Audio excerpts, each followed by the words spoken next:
Yesterday, we were talking about Abbas. This Abbas is the Turkish Abbas and Mullah Mehmet. They hijacked that prison guard, drove a big Dongfeng truck, and went to a gas station to refuel. When they got to the gas station, the truck pulled into the yard, and they jumped out. And what did they see? Right there in the gas station yard was a red Santana, which belonged to one of the gas station employees.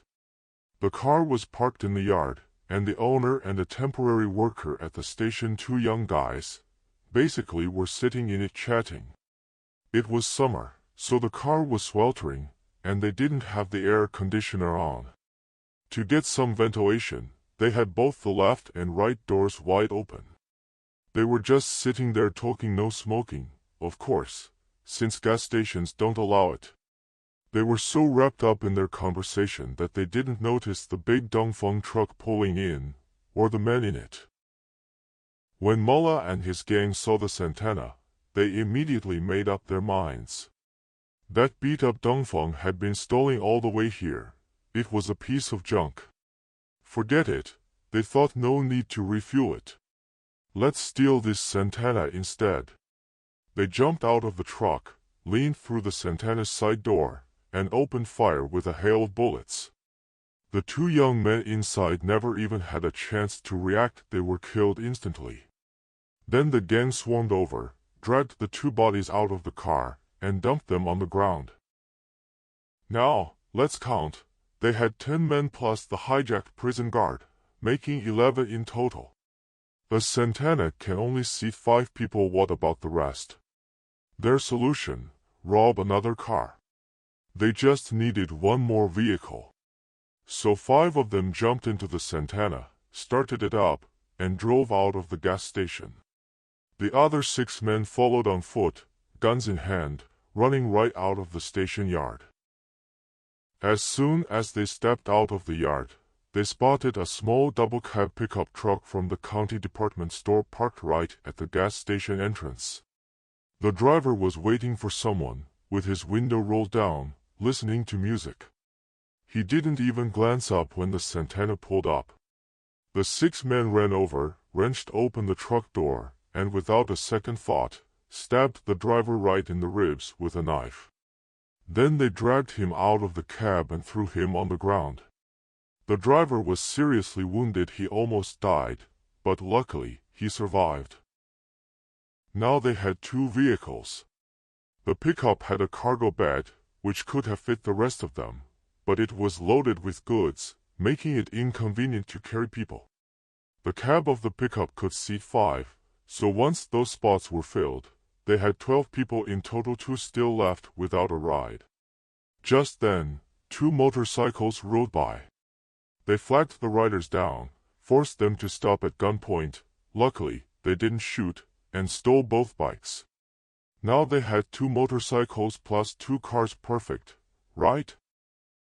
Wait, someone might ask, what about that prison guard they hijacked? They'd been in such a panic and rush that they'd completely forgotten about him. I think it's because they'd known him for years, worked alongside him in the prison, and didn't want to kill him unless they absolutely had to. It wasn't until now that they suddenly realized, where's the guard? Where's Guard Wang? Captain Wang? What happened to him? Turns out, the guard had taken advantage of the chaos to slip away. He'd run to the public toilet next to the gas station, climbed through it. It was an old, open-air outhouse, not fully enclosed, and scaled the wall to escape. Good for him, too. If he hadn't run, he would have been killed for sure. When Mullah and his men realized he was gone, they just shrugged it off. Oh well, they thought, let him go. They had to hurry to the county seat. It was 6:10 in the evening, and they raced toward the town at full speed. How far could the gas station be from the county seat? Just a few kilometers. They reached it in no time.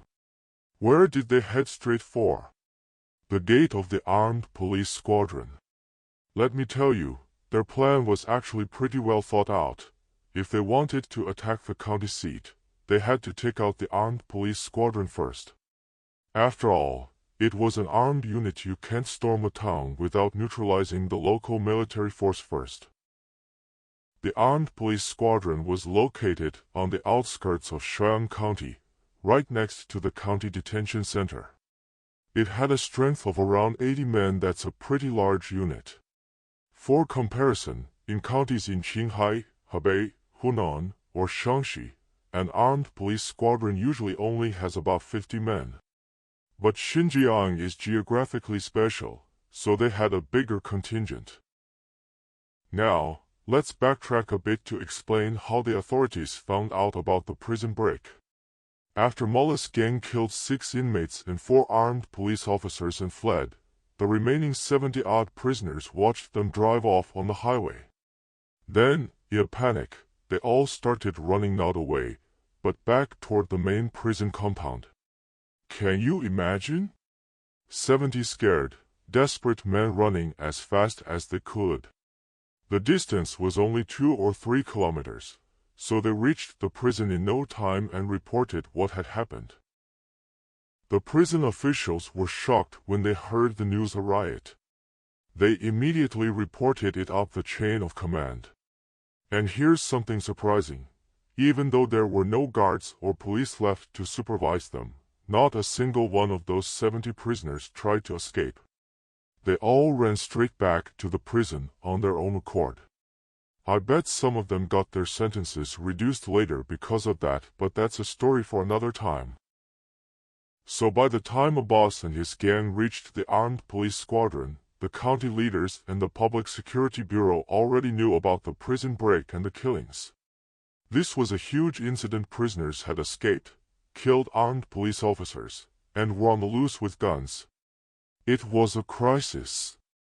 The county immediately mobilized all available forces, the Armed Forces Department, the Armed Police Squadron itself, and the Public Security Bureau.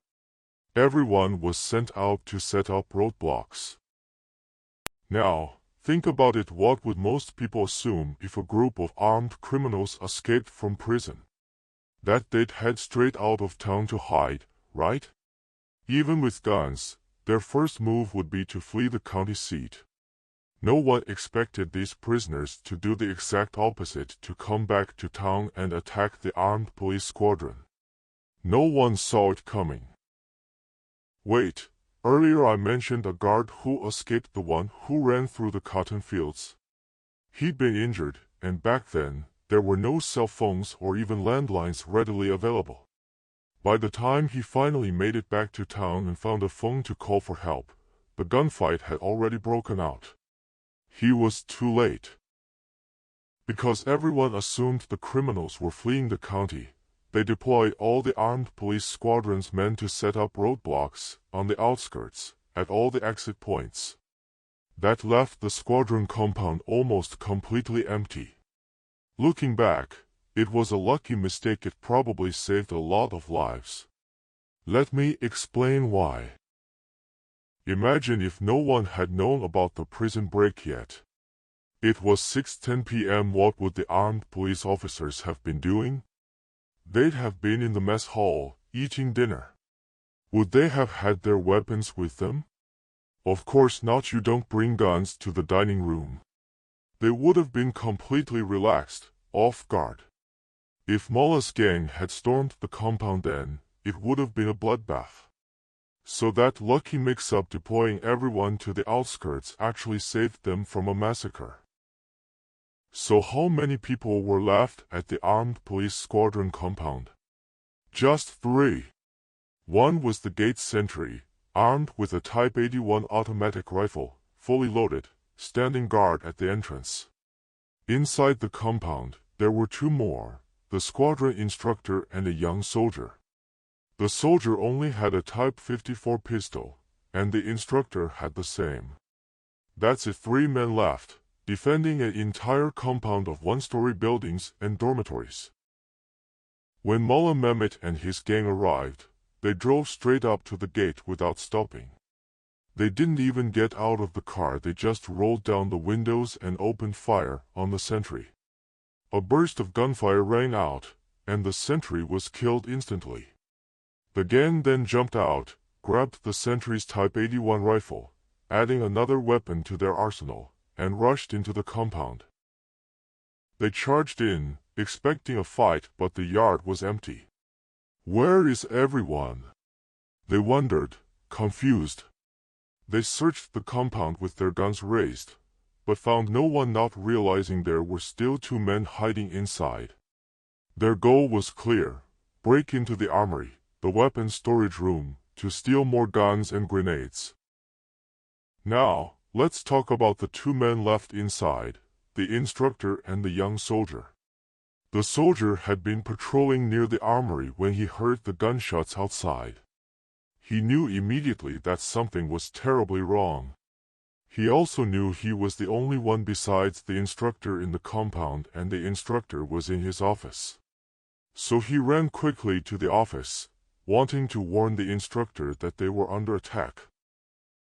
But when he got there, he found the office door locked. He knocked, but no one answered. Since it was a 1-story building, he peered through the window. The office was empty, or so it seemed. Then he noticed something: a pair of feet sticking out from under the instructor's single bed. He instantly understood what had happened. The instructor had heard the gunshots too, but he'd been too scared, a coward. He'd hidden under his bed to save his own skin. That's the instructor for you, a man who'd been trained and trusted by the party for years, and he'd abandoned his post to cower like a child. By this time, Mullah's gang had spotted the young soldier standing outside the instructor's window, knocking. Without hesitation, they opened fire, shooting him and knocking him to the ground. The soldier was badly wounded, but he didn't die. If he had, no one would have ever known the instructor had hidden under the bed like a coward. Later, when he recovered, he told everyone what had happened to the instructor. I don't know what disciplinary action was taken against the instructor after that. The gang assumed the soldier was dead, so they left him lying there and grabbed his Type 54 pistol, another weapon added to their collection. Then they turned their attention back to the armory. The yard was empty, so they started prying at the armory door, determined to break in. Just as they were about to force the door open, a sudden hail of bullets rained down on them from above. Bullets slammed into the walls and the metal door, sending sparks flying everywhere. Miraculously, none of the gang members were hit, but they were terrified. Where was this gunfire coming from? They yelled, panicking. They had no idea where the shots were being fired from. They scattered, diving for cover behind buildings and walls, completely disoriented. After a few minutes of chaos, they finally figured it out. The bullets were coming from the watchtower next door. Next door to the armed police squadron was the county detention center, separated only by a wall. Detention centers always have watchtowers, guard posts built into the perimeter walls for armed patrols. That's where the gunfire was coming from. Here's what had happened. When the shooting started at the squadron compound, the warden of the detention center next door heard the commotion and went up to the watchtower to investigate. From that vantage point, he could see everything happening in the squadron yard, the gang trying to break into the armory, armed to the teeth. The detention center was small, with only a handful of prisoners inside at the time. The warden had only 4 guards under his command, 5 men total, and between them, they only had 3 Type 54 pistols, nothing more. But the warden was determined to stop the gang. He grabbed the 2 guards who had guns, climbed up to the watchtower, and opened fire on the intruders below. Once Mullah's gang realized where the shots were coming from, they retaliated immediately. They gathered their 5 submachine guns and opened up on the watchtower with a furious burst of fire. The watchtower was made of brick and concrete, but it was old and weathered, and the gang was firing from close range. Bullets chipped away at the brickwork, some even piercing through. The warden was hit in the arm, wounded by a stray bullet. That's how intense the firefight was. 3 men with pistols stood no chance against 5 submachine guns. They were outgunned and outmatched. There was nothing they could do. They had to retreat. They climbed down from the watchtower and ran to safety.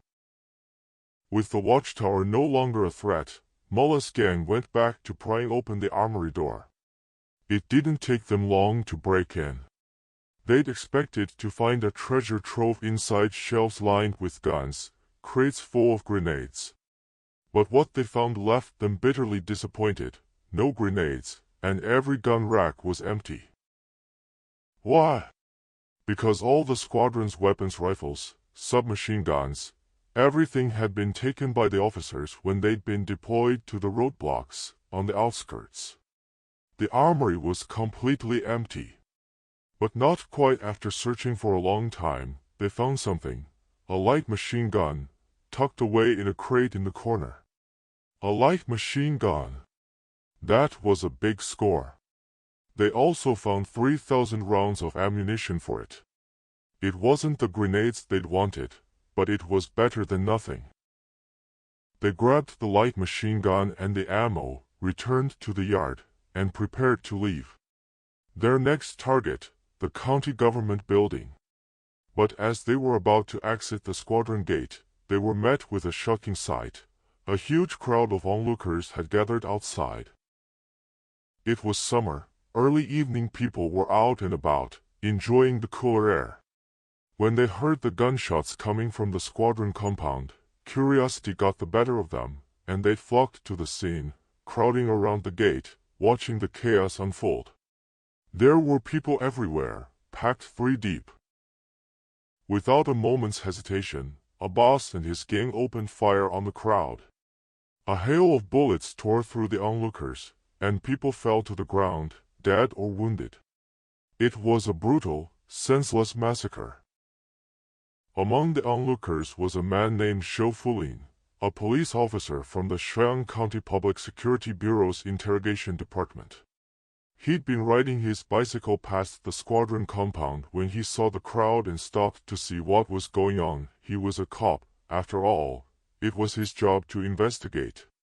By the time he arrived, the gang had already killed the gate sentry and shot several civilians. Bodies were lying on the ground. Someone in the crowd recognized Officer Zhou and shouted a warning. "Old Zhou, don't go any closer. It's dangerous." But Officer Zhou didn't listen. Even though he was off duty, riding his bicycle without a weapon, he felt a duty to act. He parked his bike, then ran toward the gang, determined to stop them. He held up his hands, trying to block their path, and shouted at the top of his lungs, "Stop! Put your weapons down!" What chance did a lone, unarmed man stand against a group of ruthless terrorists? None at all. Abbas saw him charging forward in his police uniform and opened fire without a second thought. A burst of bullets hit Officer Zhou, and he fell to the ground, mortally wounded. He died a hero's death, sacrificing himself to protect the innocent civilians around him. I'll be honest, I don't know what made him do it. Maybe he was thinking about the safety of the people, putting their lives above his own.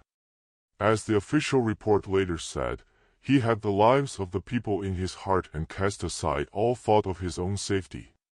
I like to think that in that final moment, as he shouted "Stop!" he remembered the oath he'd taken under the national flag to serve and protect the people. Without that kind of faith, that kind of courage, no one could have done what he did. Later, Officer July15 was posthumously honored as a revolutionary martyr.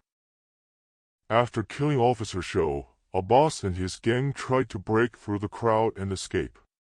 By this time, a lot of time had passed. Even though my story is moving quickly, in real life, hours had gone by since the prison break. The armed police officers who'd been deployed to the roadblocks on the outskirts had heard the gunfire coming from the county seat and realized their mistake. The criminals weren't fleeing, they were attacking the town. They immediately turned around and rushed back to the compound. The first group of officers to arrive was small, just a handful of men who'd been stationed closest to town. They ran straight into the gang, and a fierce street battle erupted. But the armed police were at a severe disadvantage. They only had their sidearms, Type 54 pistols, while the gang had 5 submachine guns plus the light machine gun they'd stolen from the armory. The gang's firepower was overwhelming, and the officers were forced to take cover behind cars and walls, unable to fight back effectively. Just as things seemed hopeless, the county's armed forces minister arrived with a small team of reinforcements. When he saw the gang's firepower submachine guns and a light machine gun, he had a sudden idea. There was a heavy machine gun stored in the Armed Forces Department's warehouse. Could they retrieve it and use it to turn the tide of the battle? It was their only chance. He immediately sent a team to fetch the heavy machine gun. Let me tell you a bit about this gun.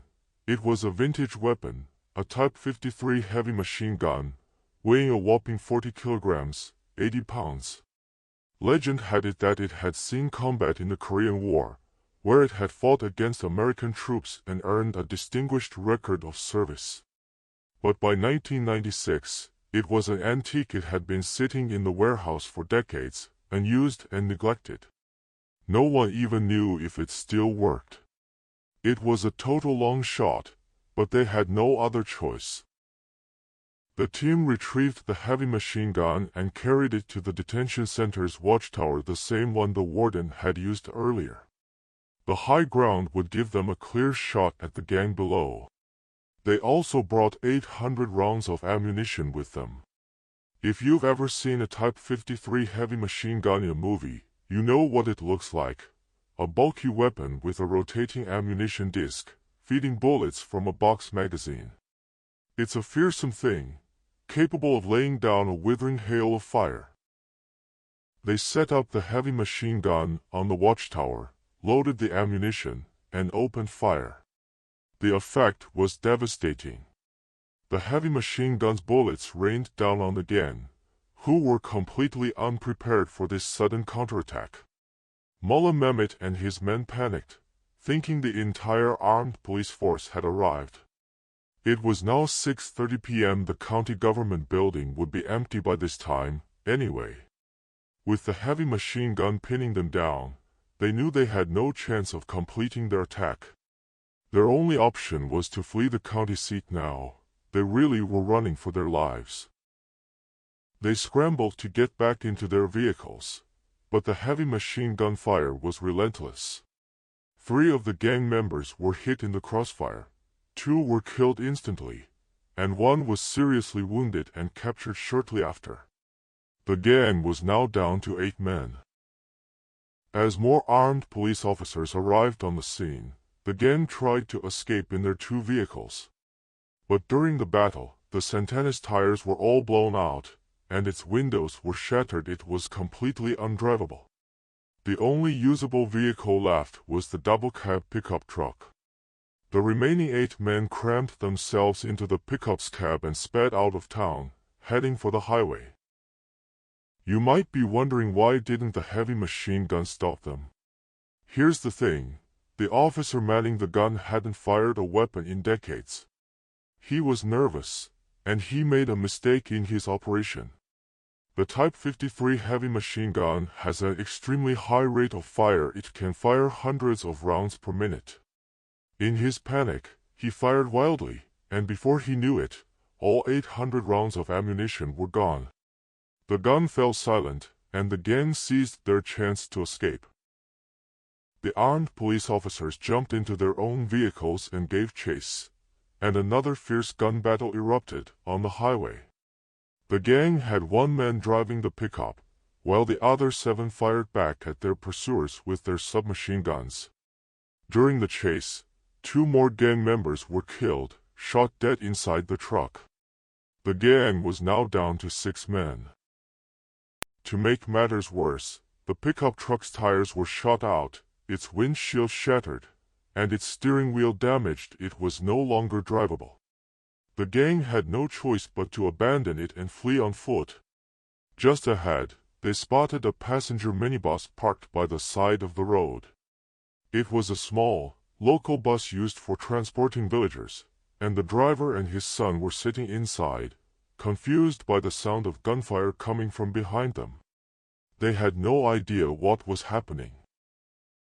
The gang rushed the minibus, dragged the driver and his son out of the cab, and shot them both dead without mercy. Then the 6 surviving gang members climbed into the minibus, started it up, and continued their desperate flight out of town. The armed police were right behind them, their cars and sirens closing in, but the gang's firepower was still too strong to stop them immediately. Finally, they reached the county boundary, where a checkpoint had been set up. But the checkpoint was poorly prepared. There were no sandbags or roadblocks, just a few officers with megaphones, shouting at the gang to surrender and lay down their weapons. A boss laughed off their demands. He slammed on the gas pedal, and the minibus roared straight through the checkpoint. The officers opened fire, but it was too late. The gang was past them. But during the chaotic shootout at the checkpoint, the minibus's fuel tank was hit and ruptured, spilling gasoline everywhere. The windshield was shattered again, and worst of all, Mullah Mehmet, the gang's leader, was shot and killed. With their leader dead, the gang was now down to 5 men, a boss, Torgot, and 3 others. The minibus didn't get far. The leaking gasoline caused it to stall just outside Hongqi village, a small settlement on the edge of town. The road was empty now. There were no more vehicles to hijack. A boss and the remaining 4 men knew they were trapped. They jumped out of the minibus and ran off the highway, into a nearby stand of red willow trees. The area was a sand dune, covered in dense red willow thickets, and dotted with Uyghur burial mounds. It was a strange, eerie landscape, one that anyone who's driven through Aksu in Xinjiang would recognize. The dunes were tens of meters high, and the thickets made the terrain extremely complex, full of twists and turns and hiding places. But a boss and his men knew this area well. They were locals, born and raised here. They vanished into the red willows, using the terrain to their advantage. By this time, the full armed police force had arrived, along with reinforcements from the local garrison and public security departments. They quickly surrounded the red willow stand. It wasn't a large area, so they were able to seal off all escape routes. It was now 晚上8点整. Even in Xinjiang, where the days are long in summer, the sky was growing dark. A tense standoff ensued. For the gang members hiding in the willows, the situation was dire. They'd been on the run since 5:30 p.m., with no food or water, exhausted and terrified. They just wanted to rest, to catch their breath. But the armed police were closing in, their forces growing stronger by the minute. They were trapped, with nowhere to go. Throughout the night of July 15th, the armed police continued to reinforce their positions, bringing in more men and equipment from neighboring counties like Kuka and Xinjiang. The gang tried to break out several times during the night, launching desperate attacks on the cordon, but each time they were repelled by the armed police's superior numbers and firepower. They knew now that escape was impossible. Finally, at 8 a.m. on July 16th, the order was given to launch a full-scale assault. There were only 5 gang members left. It was time to end this once and for all. I won't go into the details of the assault here. They're too gruesome, and we don't have time to cover them all. Suffice it to say that the outcome was inevitable. The gang stood no chance against the overwhelming force arrayed against them. During the assault, 2 more armed police officers were killed in action, sacrificing their lives to protect the people. In the end, all 5 remaining gang members were killed. Abbas himself was blown to pieces by a hand grenade, dying a brutal death. Let me tell you about 2 of the gang members. During one of their escape attempts, they were shot and their legs were broken. They couldn't run anymore. The armed police called on them to surrender. They would have taken them alive if they'd laid down their weapons. But these men were fanatics, ruthless to the end. They refused to surrender. Even with broken legs, they crawled up the sand dunes, trying to fight back. The armed police had no choice but to open fire. They were killed where they lay. By 10:30 a.m. on July 16th, the entire operation was over. The battle was won, but the cost was staggering. The total number of casualties, including armed police officers, soldiers, innocent civilians, and the gang members themselves, was over 50 people. It was one of the deadliest terrorist incidents in Xinjiang's history.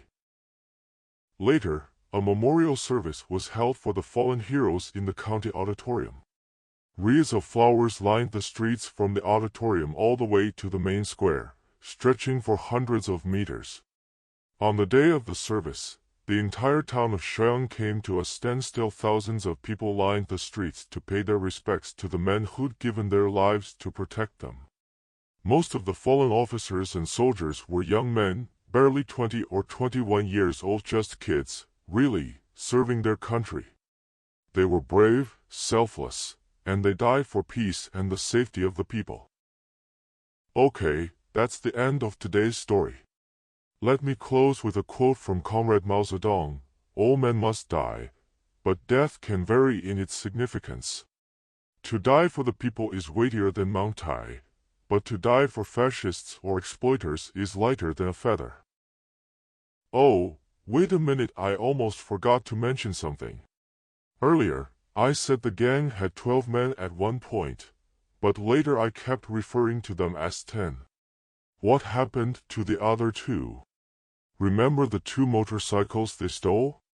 Those 2 men were the ones riding them.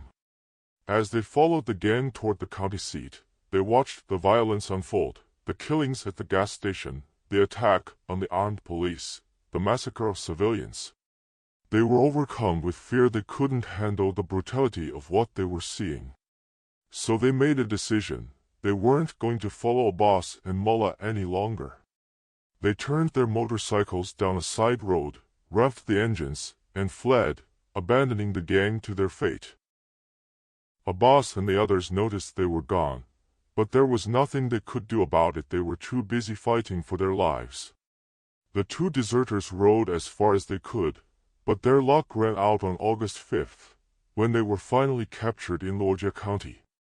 As for what happened to them after that, I think it's safe to say they were sentenced to death. After all, they were accomplices to murder and terrorism. They were guilty by association.